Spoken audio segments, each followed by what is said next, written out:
Bonjour les découvreurs et bienvenue à Food Découverte. Hello. Aujourd'hui, je vais vous apprendre à réaliser le japchae. Qu'est-ce que le japchae? C'est les pâtes aux féculents de pommes de terre que vous voyez dans les restaurants coréens avec des accompagnants comme de la viande, des carottes et ainsi de suite. Pour ce faire, il vous faudra du japchae, donc des vermicelles de patates douces, 4 cuillères à soupe de l'huile de sésame, quelques graines de sésame, 1 à 2 cuillères de miel, 4 cuillères à soupe de soja, 1 à 2 cuillères à soupe de sucre de canne. Il vous faudra un peu de carottes râpées, de l'oignon en lamelles, des courgettes en allumettes, des champignons en fines lamelles et il vous faudra aussi de la viande de bœuf en allumettes comme ceci. Alors pour la quantité, vous faites ce que vous voulez.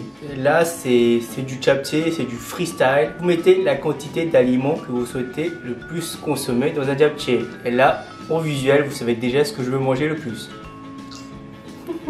La préparation est très simple. On va d'abord faire cuire donc les aliments, le mettre dans un bol, prendre le japchae quand il sera cuit avec l'eau chaude et puis tout mélanger avec la sauce. Commençons donc la cuisine.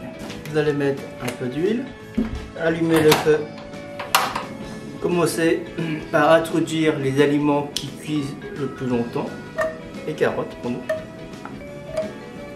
Ah, pour info, si vous n'aimez pas les courgettes, vous pouvez les remplacer par les épinards. Quand ça commence à cuire, vous rajoutez un peu de sel.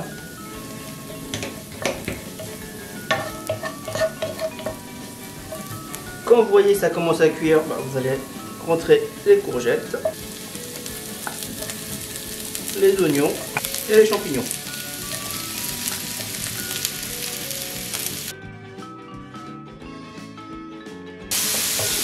Quand c'est presque cuit, ajoutez un peu de poivre et à nouveau un peu de sel. Saisissez un peu, pas des 3 tonnes. Quand les aliments sont bien cuits, vous allez éteindre le feu et vous allez les mettre dans un bol. Donc nous passons à la cuisson du bœuf. Mettez aussi un peu d'huile. Vous mettez toute la viande de bœuf. Pour ajouter un peu de sel, un peu de poivre. Quand c'est bien cuit, vous éteignez le feu et vous allez déplacer le bœuf dans votre bol. Prenez pas donc l'espèce de jus qui a été formé, vous prenez que de la viande. Voilà, l'eau commence à bouillir, donc on va introduire les tangmyeon.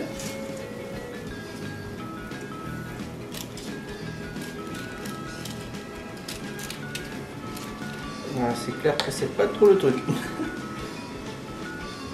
Bon, vous, chez vous, prenez une espèce de casserole un peu plus grand. Donc, ouais. Donc. Après avoir cuit vos tangmyeon pendant 5 minutes, de les rincer à l'eau froide. Non, non, non, non, non. Si vous les rincez à l'eau froide, le tangmyeon va devenir extrêmement sec et dur et le mélange de la sauce ne va pas se faire. Donc moi ce que je vous conseille, c'est juste de vous égoutter. Voilà, ça fait 5 minutes, je vais les égoutter et je vous dis à tout de suite. Donc voilà, j'ai mis les tangmyeon sur le reste des légumes qu'on avait fait tout à l'heure. Tout à l'heure ça a coupé, je sais pas pour quelle raison, donc vous n'avez pas pu avoir l'explication. Alors j'ai dit tout à l'heure que vous aviez deux choix. Soit vous étiez une personne qui aime manger des pâtes extrêmement longues, mais vous risquez d'avoir ces tangmyeon coincés dans la gorge. Donc vous laissez comme ça. Ou soit vous êtes comme moi, vous n'allez pas vous étouffer et ne pas prendre la tête pour les mélanges. Vous coupez comme ça et comme ça avec une paire de ciseaux. C'est ce que j'ai fait. Je ne vais pas vous le remontrer parce que je l'ai fait tout à l'heure et que la caméra, je ne sais pas pour quelle raison, s'est arrêtée. Donc on va rajouter les 4 cuillères à soupe de soja. Rajouter. Donc j'ai ajouté l'huile de sésame. Bon, comme j'ai mis l'huile de sésame, je vais en mettre encore 1 et 2. En gros 4. Comme je vous l'ai dit, c'est à la one again. Au niveau du sucre, j'ai le choix, comme je vous l'ai dit, entre 1 à 2 cuillères. Moi je vais mettre 2 parce que j'aime bien manger sucré. Et 1 cuillère à soupe de miel. C'est pour la texture. Et vous mélangez tout. Bon, d'habitude vous mélangez avec la main, mais comme je pense que vous n'allez pas vous risquer de vous brûler à cause des pâtes extrêmement chaudes, vous faites ça avec une spatule.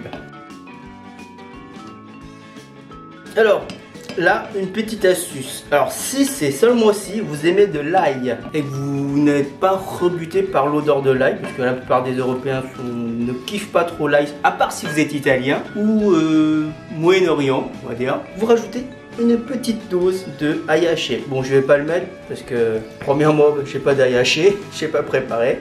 Voilà. Et deuxièmement, bah, c'est pour ça. Tout simplement. Voilà, le japchae est prêt. Nous allons passer à la dégustation. Voilà, le japchae est prêt. En présentation, ça donne ceci. Voilà. Vous verrez que différemment donc au restaurant, vos tangmyeon sont pas trop jaunes. C'est parce qu'en fait ils rajoutent du caramel. Donc le fait de rajouter caramel permet de changer le visuel.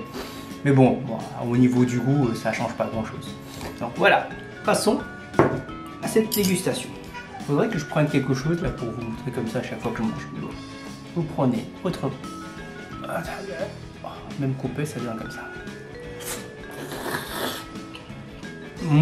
C'est délicieux. Ah, tout à l'heure j'ai oublié de vous dire. Donc après avoir donc tout mélangé, il faut goûter et regarder si le goût vous correspond, genre si c'est trop salé ou pas. Donc c'est à vous de doser donc pour le goût, parce que tout le monde a des goûts différents. Il y a des gens qui mangent plus sucré que plus salé, donc voilà. Allez, une petite bouchée.